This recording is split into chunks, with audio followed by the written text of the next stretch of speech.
another video again. This is Nello and Frank. All right, Frank's mode here, working out. And we are going to talk about physiques, right? And what women actually like and what guys actually like, or possibly, right? I think that there's been studies done and surveys and stuff like that done that women really don't care for the actual on-stage ripped body, right? What do you think, Frank? I think when a top bodybuilder is on stage in low body fat, that can be intimidating to a lot of people. Like they just a lot of people will go ew, or they think it's too much. But those bodybuilders only look that way on that day of the show. They don't look that. They normally carry more body fat the rest of the year. Right. It's just what they're achieving for that moment to win a competition. So they're not carrying that much, and they only look like that like the one day out of the year for that. So, and then when you see like a lot of the women like Chris Bumstead's an example, and then some of them when they saw him on stage they said it was too much, but then they like him when he's off season. They like the way he looks better. So off season, softer, not as ripped. Not as ripped, yeah. Right. So there's a ripped and low body fat. Right.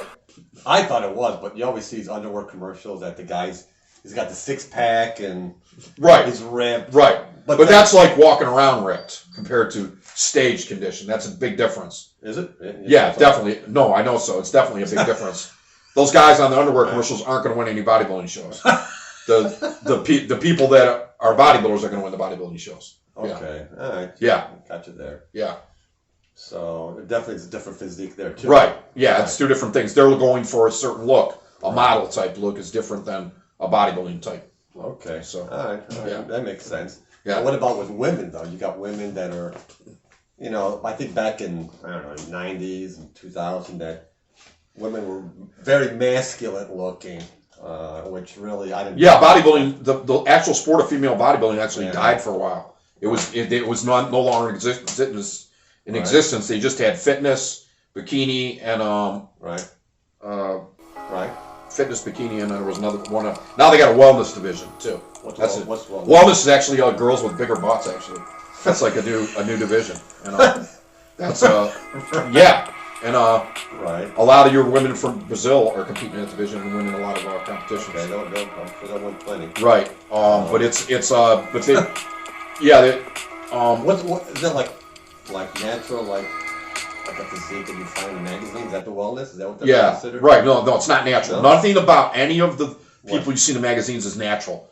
Even the women now are using more PEDs than the guys used to use. Really? PEDs are completely all over the sport of bodybuilding, fitness. Mm-hmm. Everybody that competes is using PEDs.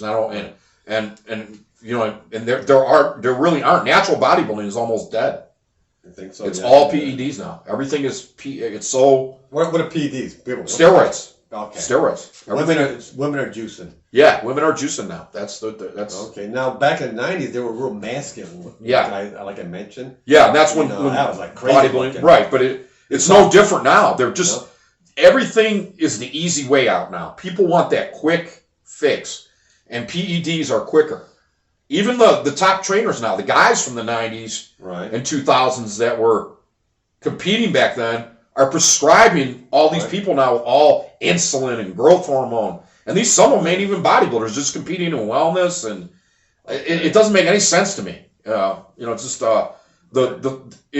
steroids are completely rampant. They're bigger, more used now than they ever were, and they're definitely overused. Overused. Okay. Overused. The more is better mentality, and the quicker is better. Especially like young kids, they're taking them way too early now, and taking huge dosages way too early. Okay. Where they shouldn't be taking any. A teenager doesn't need testosterone. A guy in his early 20s doesn't need it. I would say the best time to start would be like 25 and older if you're gonna get into that. Yeah, that's not something to... Yeah, but... We're not recommending that either, okay? Yeah, right. I would, if you're going to do it, wait till you're 25 and then do it, Right. Yeah. So, it makes sense. Yeah. Let's see, we're going to show a couple pictures of some PED women, right? Yeah. and some wellness women pictures here. Yeah. All right. I'll pop that up here. Do a comparison. Then we're going to show another picture of Bumstead. Right. And what does he compete? He's Mr. like Mr. Olympia for the. It's called classic physique, and there's classics. height and weight. Depending on your height, there's a weight cutoff. Okay.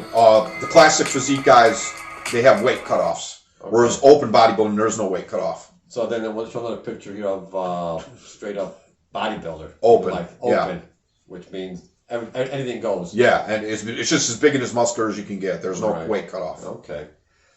All right. We're done with that part there. Now, what about after after a while you're dating a bodybuilder type thing, or someone who's into physiques, or working out, I've been called vain at one point in time, Right. right? Just because I like to work out sometimes, believe it or not. Yeah. Even though I'm a lean guy here. Is it a bad thing that you want to work on and keep No, healthy? but a bodybuilder, if you're dating someone who's a competitive bodybuilder, or even a competitive athlete in any of those sports that are like bodybuilding, Right. Unless you're an athlete yourself, you're not gonna if you're a party guy or a party girl and you're trying to date a competitive bodybuilder, it's not gonna work because number one, your bodybuilding boyfriend or girlfriend is not going to go out with you and sit in the bar.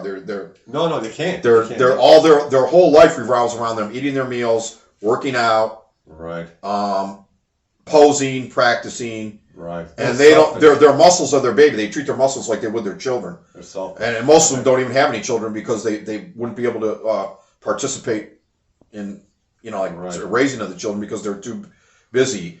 Bodybuilding is a 24-hour sport at that high level. I'm just talking at the high level. Right. And you're not, the relationship between a person who is not in that world and someone who is in that world will never work out. Never? Because they're not going to be able to spend any time together. Right, that makes you're sense. You're out here partying and they're over here working out, and right. It's just if the two don't mix. Yeah. Now, what about we've known people that they'll start working out, right?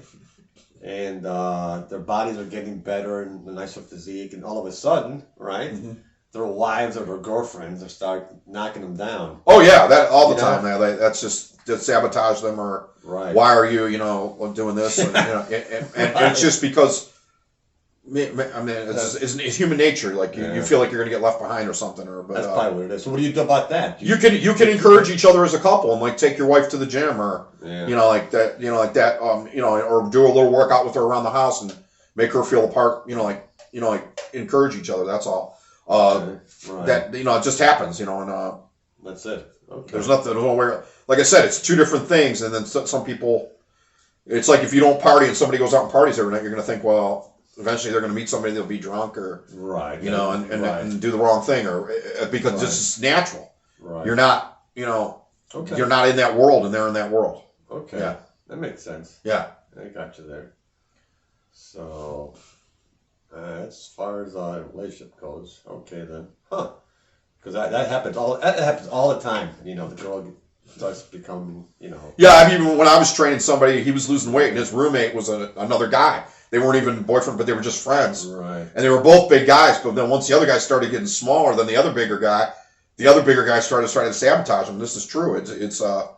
He didn't want. Wait a minute. You were always the fat guy, and I was fat, but people didn't notice me as much. Now they're you're getting small, and I don't like it. And that's human nature for people to be jealous. No people say I'm not jealous. I'm not okay, but it is human nature. You're gonna get.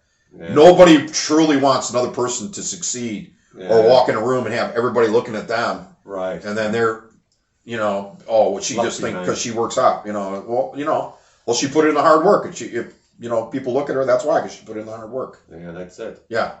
That makes sense. Totally.